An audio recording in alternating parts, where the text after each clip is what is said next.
চাবুৱাত তিনিগৰাকী মহিলাৰ স্বাৱলম্বিতাৰ নিদৰ্শন হদিয়া অঞ্চলৰ পৰা আহি চাবুৱাৰ হাতীয়ালি বাইপাছৰ কাষত শাক-পাচলিৰ দোকান দি তিনিগৰাকী মহিলাই স্বাৱলম্বিতাৰ এক উদাহৰণ স্থাপন কৰিছে।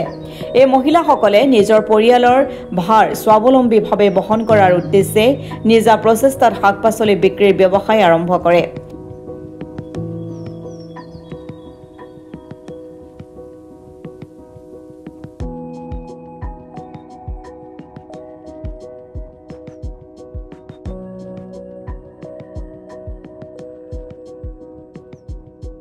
তেওঁলোকে মুখ্যভাৱে ঘৰৰ বাৰীত উৎপাদিত শাক-পাচলি আৰু গাঁৱৰ অন্যান্য কৃষকসকলৰ পৰা ক্ৰয় কৰি সেইসমূহ দোকানত বিক্ৰী কৰে।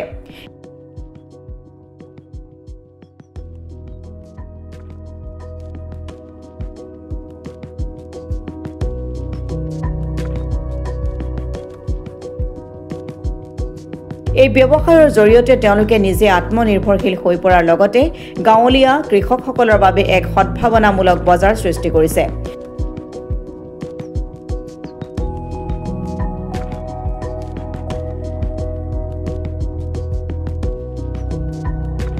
স্বাভাৱিকভাৱে তেওঁলোকৰ পৰিশ্ৰম আৰু হেঁপাহে তেওঁলোকক আগুৱাই নিয়া পথ দেখুৱাইছে।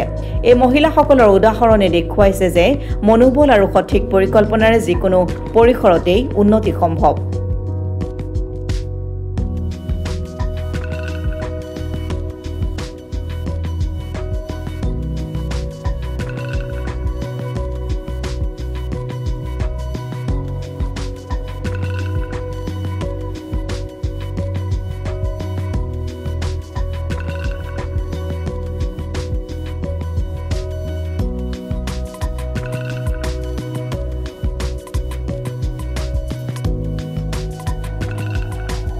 আৰু তেওঁলোকৰ পৰিশ্ৰমে নতুন প্ৰজন্মৰ মহিলাসকলকো স্বাৱলম্বী হোৱাৰ পথ দেখুৱাব।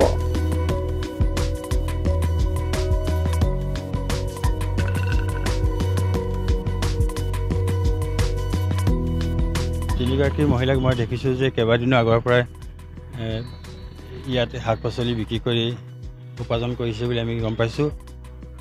মই জনাত এইসকল মহিলা শদিয়াৰ শান্তিপুৰৰ পৰা আহিছে বুলি শুনিছোঁ। গতিকে ভাবিছোঁ যে কঠোৰ পৰিশ্ৰম কৰি হ'লেও তেওঁলোকে এখন তাৰমানে নিৰ্ভৰশীল হৈছে, নিজে নিৰ্ভৰশীল হৈ কিনি পৰিয়াল চলাব পাৰিছে বুলি মই ভাবিছোঁ। দেখা পোৱা যায় আজিকালি যিহেতু বহু মহিলাই তেওঁলোকে বিপথে পৰিচালিত হৈছে,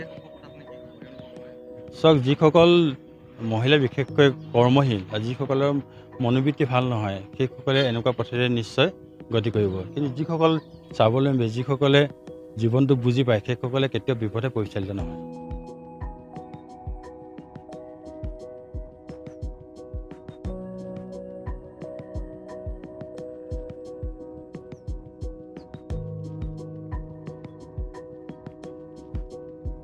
চাবুৱাৰ পৰা ৰন্দীপ চুৰি ৰিপৰ্ট, অসম টুডে।